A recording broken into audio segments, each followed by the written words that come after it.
Hi guys, it's me, Layla Cheek. Thanks for joining me again on another episode of Amplifies, our justification and our Bible study Kingdom Stories series that we are doing. And we are just wrapping up our long Parable of the Mustard Seed Kingdom study. And we are in episode 4.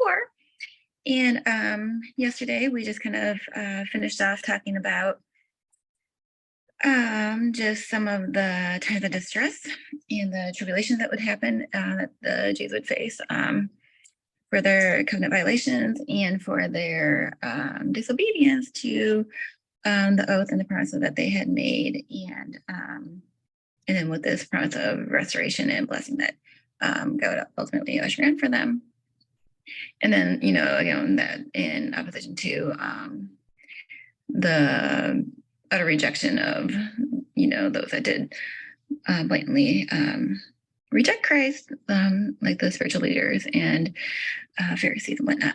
And we also seen that in places where, they wanted to stone him and they kept trying to say that he was blasphemous for making himself one with God. And so them just completely not accepting any part of him. I think one part we even see, like, it said the crowd followed him, and he told them, who warned you to escape the wrath to come and keep up with the fruits of repentance? And so, and we see the crowd or the Jews sometimes escape these things. So with that, my notes, I had that, we have this promise of they'll look on him whom they have pierced. And we know that again in Revelation and in Zechariah and in a couple places. And we know that, okay, well, as a, associated with the Jewish people, that they pierced him. And we know that, okay, well, in piercing him, how do we reconcile that, or how do we justify that with our point here? And so it says, every eye will see him, even those who pierced him, and all tribes of the earth will mourn on account of him. And so that mourning there is this sign of repentance, or this deep mourning of repenting and realizing what they have done. And so other places, Matthew takes us to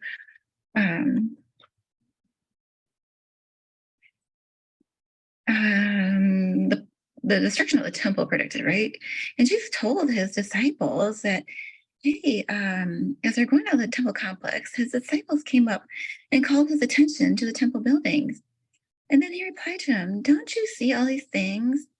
I assure you, not one stone will be left here on another that will not be thrown down. And then we see,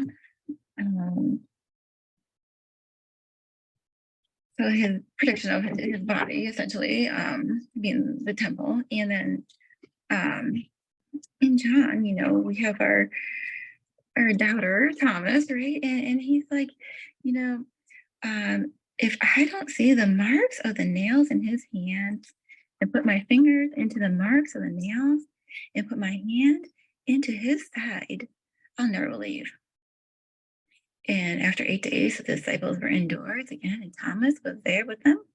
Even though the doors were locked, Jesus came and stood among them. He said, peace to you. And then he said to Thomas, put your finger here, observe my hands, reach out your hand and put it into my side. Don't be an unbeliever, but a believer. Thomas responded to him, my Lord and my God. Jesus said, because you have seen me, you have believed. Those who believe without seeing are blessed. We just see these examples of, that prophecy actually coming true, but pieces of it here as well. And then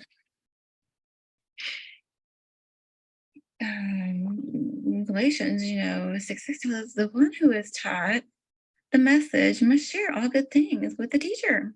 Don't be deceived. God's not mocked. Whatever a man sows, he'll reap. And because the one who sows to the flesh will reap corruption from the flesh, but the one who sows to the spirit will reap eternal life from the spirit. So we mustn't get tired doing good, for we'll reap at the proper time if we don't give up. And so Jesus, being our ultimate teacher and being our ultimate carrier of our burdens, is the one whom we should look to as well. And he shows us an example with Thomas there. And then again, if we go to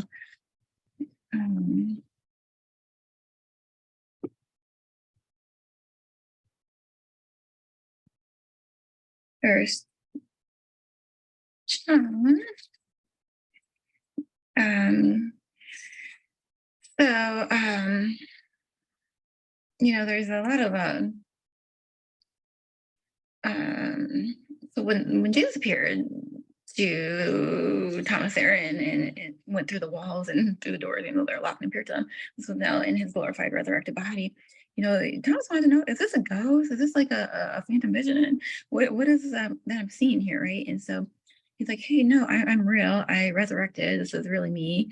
And he even ate, fish with them. And here, touch me and see I'm not like a ghost or, a vision that you're seeing. And so Jesus, not only did he return his glorified body, but he being fully God and fully man, was higher than the angels, right? Are they not all ministering spirits sent out to serve him? They serve Christ, right? Angels serve Christ, and he's even higher than the angels, and that would have been, astounding for the Jewish people to even realize at that point, because they thought angels were pretty high. And so Jesus being even higher than the angels and even higher than angelic beings, and angelic beings serving him, right? And sometimes we are called even to be servants of Christ, and we are Christ servants. And I know some of my points are, this family we're trying to establish, moving from kings and shepherds and prophets and ultimately to and servants and all these things, but ultimately to children of God. And he tells us, like, look how great a love the Father has given us, that we should be called God's children, and we are. And the reason the world does not know us is that it didn't know him. Dear friends, we are God's children now, and what we will be has not yet been revealed. And so, angels were pretty high considered at the time, and considered pretty astounding. And how much more when we are made, we will be made like him, being children of God. And ultimately, we will be changed to be like Christ himself. And so, there's a lot of talk in the Bible about, like if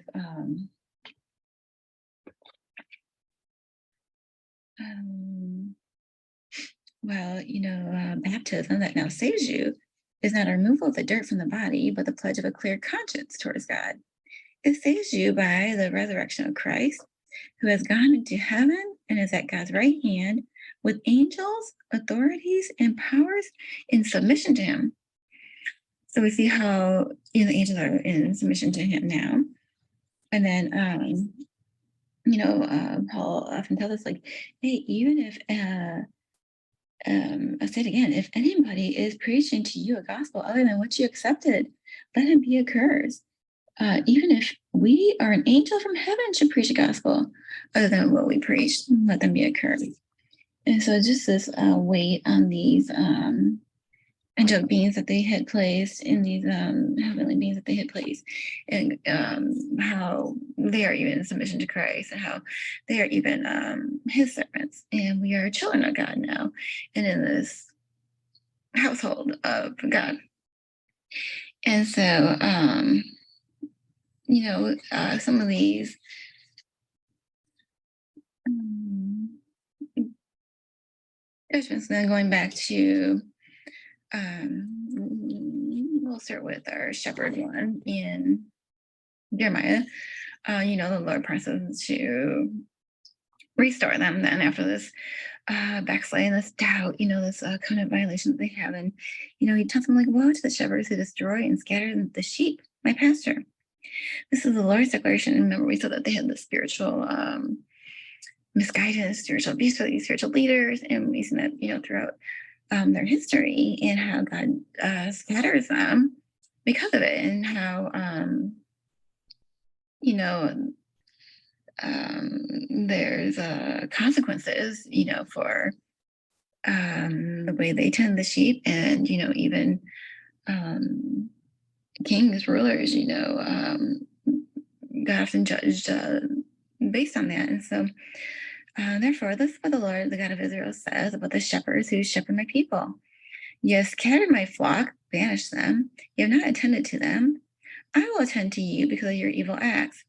This is the Lord's declaration. I'll gather the remnant of my flock from all the lands where I banished them, and I'll return them to their grazing land.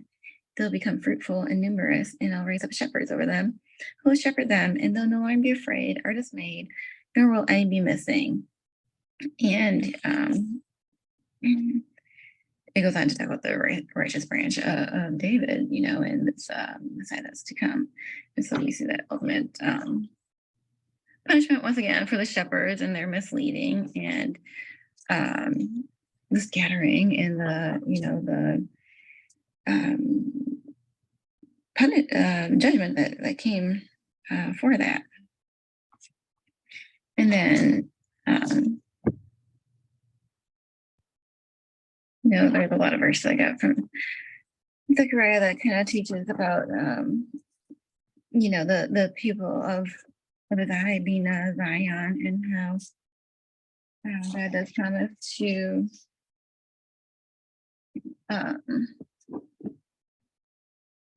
restore that. He said, like, on that day when all the nations of the earth are gathered against her, I'll make Jerusalem an immovable rock for all the nations. All who try to move it will injure themselves. On that day, I'll strike every horse with panic and rider with madness, declares the Lord. I'll keep a watchful eye over Judah, bind all the horses of the nations. Then the clans of Judah will say in their hearts, the people of Jerusalem are strong, for the Lord Almighty is their God. On that day, I'll make the clans of Judah like a fire pot in a wood pile, like a flaming torch among the sheaves. They'll consume all the surrounding people, right and left, but Jerusalem will remain intact in her place. The Lord will save the dwelling of Judah first, so that the honor of the house of David and of Jerusalem and its inhabitants may not be greater than the honor of Judah. And on that day, the Lord will shield those who live in Jerusalem, so the feeblest among them will be like David, and the house of David will be like God, like the angel of the Lord going before them. On that day, I'll set out to destroy all the nations that attack Jerusalem. And so it's just a good picture of how we see Jerusalem's enemies will be defeated, and the weakest among them will be like the house of David. This house happens again, and like superior like David in the spiritual reconciliation and this blessing that will come, and this with the nations being gathered. And then again, we see how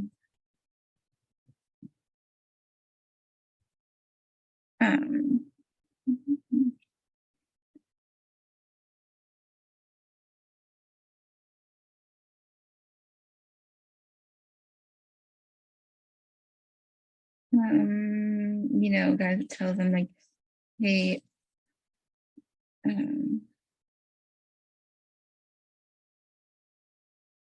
you are, the people of my eye, and essentially that's like the most fragile valuable part of your eyes, very tender. And so he compares them to that, and he said that, let's see, wait, let me do that. Okay. Go, Zion, escape you who are living with daughter Babylon. For the Lord of hosts says this. We see daughter Babylon. Babylon was always, bad, maybe rebellious, and how God uses this term of endearment, a family talk once again, daughter Babylon, kind of insinuating, even though, they have these judgments pending, I will restore as well. And so, for the Lord of hosts says, He has sent me to for His glory against the nations who are plundering you. For anyone who touches you touches the pupil of His eye. I will move against them with my power and will become plunder for their servants. Then you'll know that the Lord of hosts has sent me. Daughter Zion, shout for joy and be glad, for I'm coming to dwell among you. And so we just see how there's this God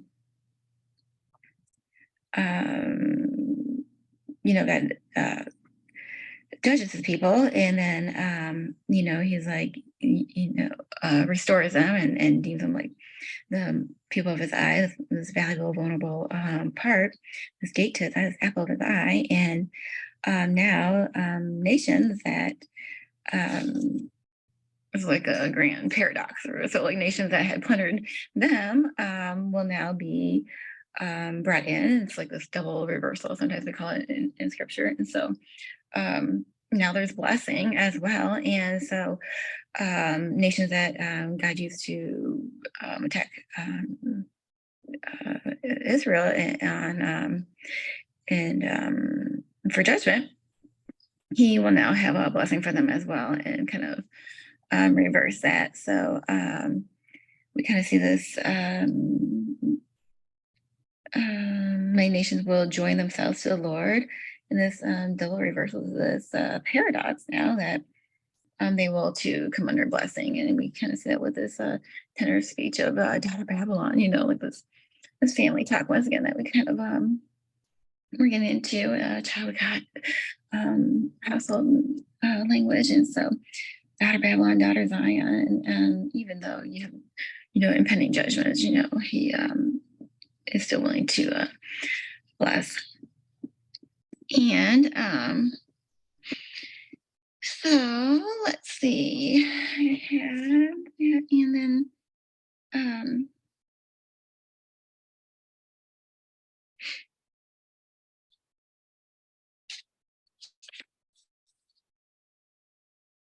a couple of things that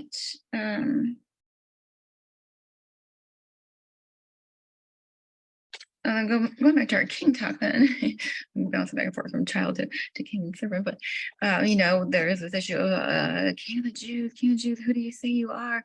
And remember, Jesus was crucified with that sign over his head as king of the Jews, and that was kind of just this mocking, this mockery they're making of him, trying to make himself equal to Caesar, and trying to remember they put the purple robe on him and twisted a crown of thorns, and so this mocking of his kingship, and how they riled up the crowd as well to go along with this. But ultimately, we see how, he did come to the Jewish people, and, they mocked his kingship as if he was trying to subvert the government in a sense, and was crucified with that sign. We know that was, in mockery to the spiritual kingdom that was coming, and then obviously when he will reign here on earth. But the king of the Jews at that time, they didn't really understand it as this Messiah that was coming to, it was done in a mocking way to make fun of the Roman government at the time, but they didn't understand that, he didn't come to set up his kingdom and rule in that kind of way. But yeah. And so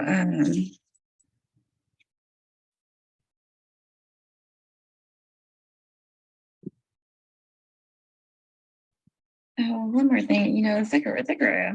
I kept, coming back to this verse. Zechariah 5 tells us about this flying scroll. And all who lie and all who are disobedient to the words of this scroll will be under a curse, right? I looked up again. I saw a flying scroll. What do you see? He asked me. I see a flying scroll. I replied, 30 feet long, 15 feet wide. He said to me, this is a curse that's going out over the whole land. For every thief will be removed according to what is written on one side. And everyone who swears falsely, remember, so they violate this oath, they violate this covenant. Everyone who swears falsely will be removed according to what is written on the other side. I'll send it out. This is the declaration of the Lord of hosts. And it will enter the house of a thief, the house of one who swears falsely by my name, and it'll stay inside his house and destroy it with its timbers and its stones. And then, it's just kind of like this curse for disobedience that was promised in the law. And, excuse me, and, how they will have consequences for that and for violating this covenant. And again, we even see the angel who was speaking with me came forward and told me, look up, what do you see? What's approaching? And what is it? And he was on this measuring basket that's approaching. And he continued, this is their iniquity in all the land. The lead cover was lifted, and there was a woman standing inside the basket. This is wickedness, he said, and he shoved her down to the basket and pushed the lead weight over its opening. And so this wickedness then was the wickedness and immorality of people at the time, and how God was going to send it out to the land of Canaan and, rid it, purge it out of the land in that sense. And so back to Babylon, I'm sorry. And so, this disobedience of Israel and their idol worship and, pagan deities and idols that kept coming up.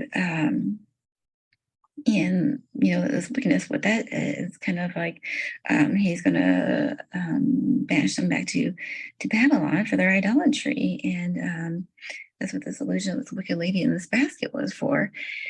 And so we see, these punishments once again for disobedience in the law and for their covenants, and how that's just true to God's nature, and that is true to God's character and how he has dealt with them throughout history with those things. And let's see, just a couple of things here. Oh, I had a Psalm 18 off of that.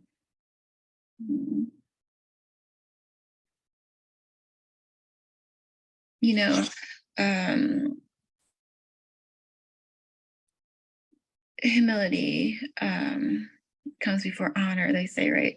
And so this humility of Israel before they get this honor and this blessing is true to the suffering, right? And then exaltation, suffering and blessing. And so those Proverbs 18, that's part of the verse I was looking for. The name of the Lord is a fortified tower. The righteous run to it and are safe. The wealth of the rich is their fortified city. They imagine it is a wall too high to scale. Before downfall, the heart is haughty, but humility comes before honor. And so we just kind of see that kind of played out even with Israel there. And let not the wise boast of their wisdom, or the strong boast of their strength, or the rich boast of their riches. But let the one who boasts boast about this, that they have understanding to know me, that I am the Lord who exercises kindness, justice, and righteousness on earth. For in these I delight, declares the Lord. But the days are coming when I'll punish all who are circumcised only in the flesh: Egypt, Judah, Edom, Ammon, Moab, and all who live in the wilderness in distant places. For all these nations are really uncircumcised. Even the whole house of Israel is uncircumcised in the heart. And so we just see as us to bless them and pour out the Spirit on them, um, even in their stumbling, their backsliding. And then let's see. So then to kind of tie that in, we have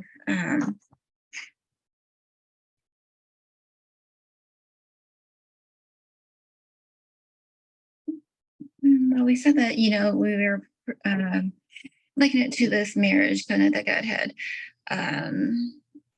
married them, and they kind of like violated that and went to their idols and their way they treated each other and the social upholdings of how to treat each other in brotherhood and the spiritual leaders. And so in these social issues. And so God gives them, or Paul gives this command, First Corinthians about the married life. And he said, now to the unmarried and the widows, I say, it's good for them to stay unmarried, as I do. But if they cannot control themselves, then they should marry. For it's better to marry than to burn with passion. To the married, I give this command, not I, but the Lord: a wife must not separate her husband, but if she does, she must remain unmarried, or else be reconciled to her husband. A husband must not divorce his wife.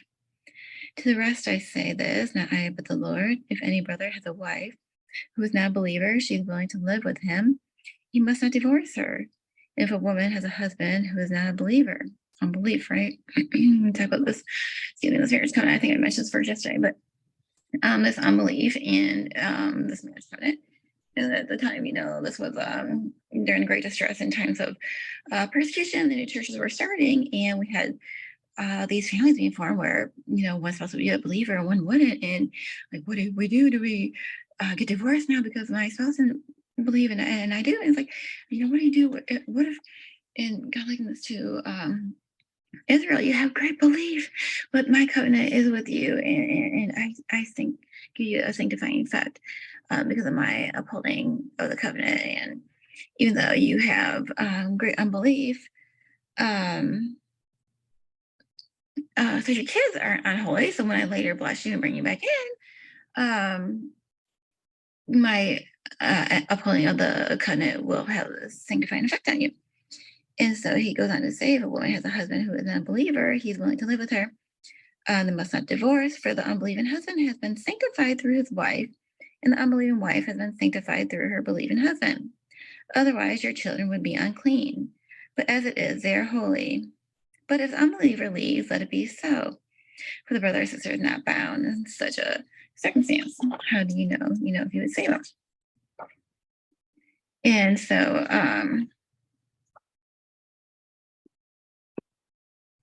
with that, then we have this.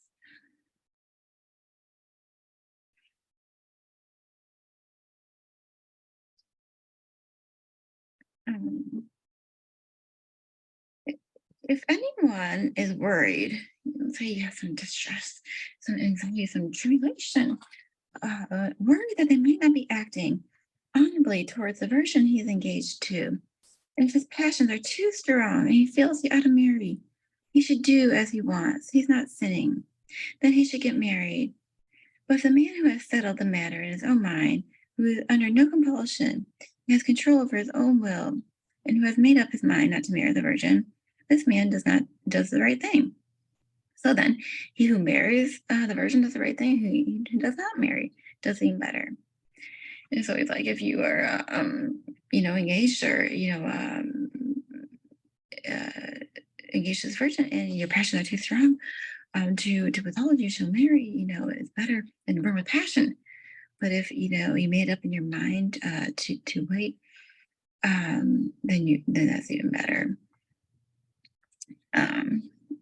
But if you're worried that you mistreated your virgin, and you're worried that he might not be acting honorably toward the virgin he's engaged to, because his passions are too strong, and he feels he must marry.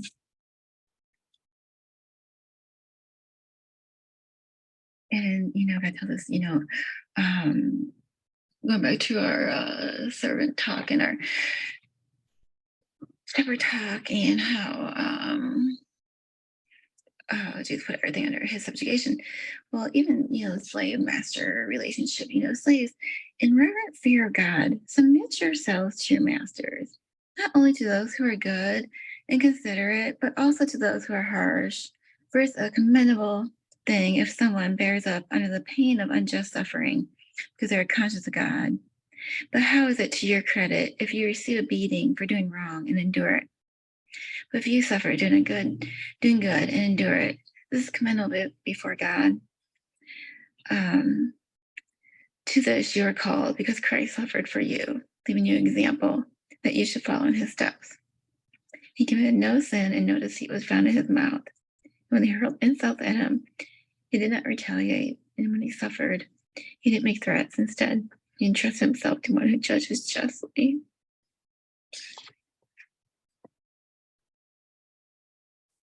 And then, let's see. Daniel goes on to say that, Proverbs says, one who oppresses the poor to increase his wealth, and one who gives gifts to the rich, both come to poverty. And so Daniel kind of gives us this little explanation, and he tells us that, therefore, the curses and sworn judgments written in the law of Moses, the servant of God, have been poured out on us because we have sinned against you. You have fulfilled the words spoken against us and against our rulers by bringing on us great disaster. Under the whole heaven, nothing ever has been done like what has been done to Jerusalem. Just as it is written in the law of Moses, all this disaster has come on us. Yet we have not sought the favor of the Lord our God by turning from our sins and giving attention to your truth. The Lord did not hesitate to bring disaster on us, for the Lord our God is righteous in everything he does, for we have not obeyed him. The Lord your God brought your people out of Egypt, and the mighty hand that he made for himself a name that endures to this day. Now, our God, hear the prayers and petitions of your servant. For your sake, Lord, look with favor on your desolate sanctuary. Give ear, God, hear, open the eyes, see the desolation of the city that bears your name. We do not make requests of you because we are righteous, because of your great mercy. Lord, listen. Lord, forgive. Lord, hear and act. For your sake, my God, do not delay, because your city and your people that bear your name. And then there's kind of a little background of how got there. He does this in the third year of the reign of Jehoiakim, king of Judah. Nebuchadnezzar, king of Babylon, came to Jerusalem and besieged it. And the Lord delivered Jehoiakim, king of Judah, into his hands, along with some of the articles from the temple. He then carried off to the temple of his God in Babylon and put in the treasure house of his God. Then the king ordered Ashpenaz, chief of the court officials, to bring into the king's service some of the Israelites from the royal family and of the nobility, young men without any physical defect, handsome, showing aptitude of every learning, well-informed, quick to understand, qualified to serve the king in his palace. He was to teach the language and literature of the Babylonians to them, and the king assigned them a daily amount of food and wine from the king's table. They were to be trained for 3 years, and after that, they were to enter the king's service. So we see how he kind of wanted the best of the talent that he could find from Jerusalem, and was train them for his service there. And then we know that there was kind of the king of Syria has sent his supreme commander, his chief officer, and his field commander with a large army from Lachish to King Hezekiah at Jerusalem. They came up to Jerusalem and stopped at the aqueduct of the upper pool on the road to Washerman's Field. They called for the king, Eliakim, son of Hilkiah, the palace administrator, Shebna, the secretary, and Joah, the son of Asaph, the recorder, and went out to them. The field commander said to them, Tell Hezekiah, this is what the king of Syria says. What are you basing your confidence of yours? You say you have counsel and might for war, but you speak only empty words. On whom are you depending? That you rebel against me. Look, I know that you're depending on Egypt, that splintered reed of a staff, which pierces the hand of anyone who leans on it, such as Pharaoh, the king of Egypt, and all who depend on him. But if you say to me, we are depending on the Lord our God, isn't he the one whose high places the altars Hezekiah removed, saying to Judah and Jerusalem, you must worship before this altar in Jerusalem? Come now, make a bargain with my master, the king of Assyria. I'll give you 2,000 horses if you can put riders on them. How can you repulse one officer of the least of my master's officials, even though you are dependent on Egypt for chariots and horsemen? Furthermore, I have come to attack and destroy this place without word from the Lord. The Lord himself told me to march against the country and destroy it. So then Eliakim, son of Hilkiah, and Shebna and Joah said to the field commander, please speak to your servant in Aramaic, since we understand it. Don't speak in Hebrew in the hearing of the people on the wall. And then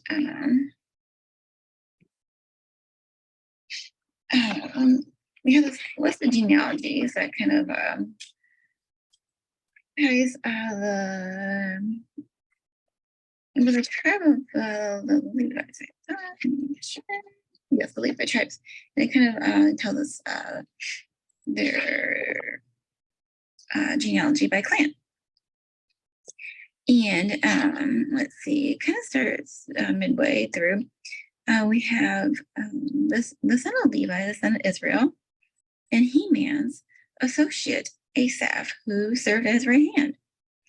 Asaph, son of Berechiah, the son of Shemaiah, the son of Michael, the son of Basiah, the son of Melchijah, the son of Ethni, Zerah, son of Adiah, the son of Ethan, the son of Zimmah, Shimi, son of Jahaz, the son of Jershon, the son of Levi.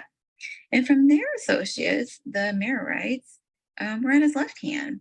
That was Ethan, the son of Kishi, the son of Abdi, the son of Maluk, the son of Hashbiah, son of Amaziah, son of Hilkiah, son of Amzi, son of Bani, son of Shemer, the son of Mahli, son of Mushi, and the son of Merari, the son of Levi. So their fellow Levites were assigned to all the other duties of the tabernacle, the house of God. But Aaron and his descendants were the ones who presented the offerings on the altar of the burnt offering and the altar of incense in the connection with all that was done for the most holy place, making atonement for Israel, in accordance with all that Moses, servant of God, had commanded. So we just see this genealogy of the sons of Levi and their duties and associations. And the islands have seen it and fear. The ends of the earth tremble. They approach and come forward. They help each other and they say to their companions, be strong, be strong. The metal worker encourages the goldsmith. The one who smooths it with a hammer spurs on the one who strikes it with an anvil. One says to the welding, it is good, and the other nails it down, the idol, so it will not topple. But you, Israel, my servant, Jacob, whom I have chosen, you're descendants of Abraham, my friend. I took you from the ends of the earth, from the farthest corners. I called you. I said, you are my servant. I have chosen you, and I have not rejected you. So do not fear, for I am with you. Do not be dismayed, for I am your God. I'll strengthen you and help you. I'll uphold you with my righteous right hand. All who rage against you will surely be ashamed and disgraced, and those who oppose you will be nothing and perish. When your enemies search, they'll not find you. The wage war against you, you'll be as nothing at all. And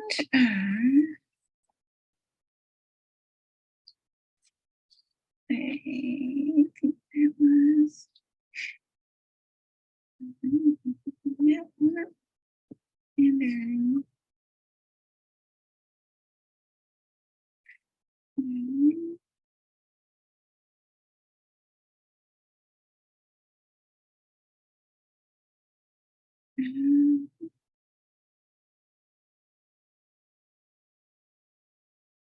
and so I guess And it was pretty much the culmination of it. And we just see this judgment and hope, you know, judgment and hope. And, you know, he didn't come to condemn the world, but, you know, he said, um, um, you know, whoever murders will be subject to judgment. But I tell you, everyone who's angry with a brother will be subject to judgment. Which is subject to judgment, and just judgment and hope, and judgments and hope. And so finally, you know, God kind of gives us this lasting picture, and where he tells us, like, hey,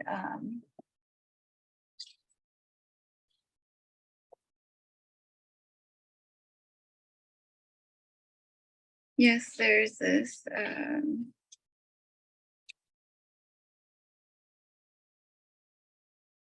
yes, there's bloodshed, and yes, there's um,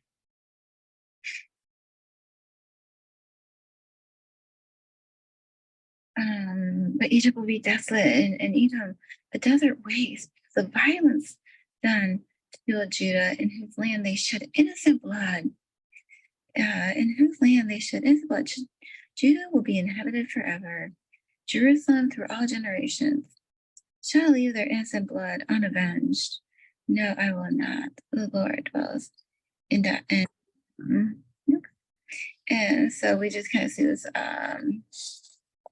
blessings for God people. Then you'll know that I'm the Lord your God who dwells in Zion, and my holy hill Jerusalem will be holy. It'll be a fountain that flows out for the Lord. And and so ultimately we see this picture of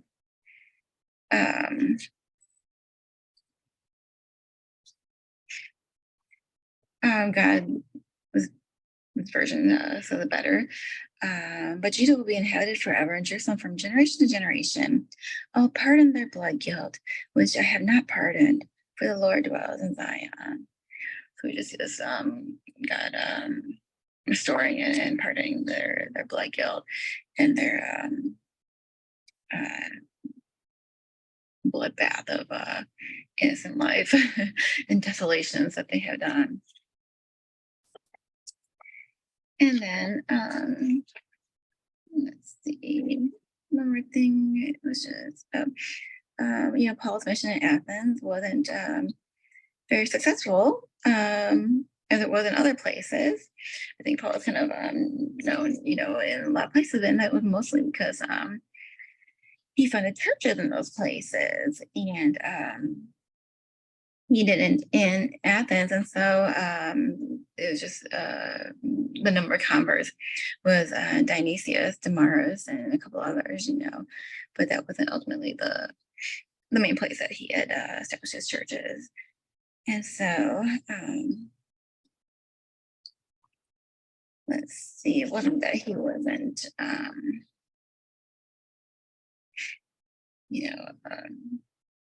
doing that before. And I think that was about it. And so I just want to tell that and back to our family and back to, how God was ultimately for his household and the children of God. So we will end up being like him. And that's kind of where we're moving. And we see, kings and rulers and sheep and shepherds and they deemed him a prophet, and they thought he was a prophet, and the ultimate shepherd, and ultimately king, and all these things. But and to be a child of God and to be made like him is a goal in this household of God and in this family God and in this there's the truth, and how the church is entrusted with such great riches and treasures to uphold purity of the gospel and these teachings, and from my good shepherd and teacher, and how there's times of doubt and times of stumbling, times of disbelief and backsliding, and how God does punish sin and does bring judgments, but he definitely wants be safe and definitely is quick to restore and to reconcile. And so we see that throughout history, and we know there's no condemnation in Christ. So if you're in Christ, you condemnation because he has taken that on for you. And we just see the curses and the blessings of the covenant and the covenant promises and the violation of that and God's ultimate covenant with them and with us. And so his great mercy in that, and ultimately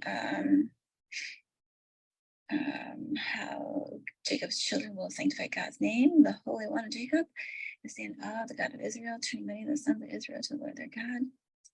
And so how this mustard seed kingdom had started out as something so small, and then eventually had grown into this priesthood and tribal family. Then he gathered it into a household, and ultimately being this shepherd king. And how to the end with the judgments and the bulls and the Antichrist mimicking the work of God. And we talked about how he has this wound, but it was healed, and they marveled at this beast, and it was just symbolic to Israel having this backsliding, in this wound and this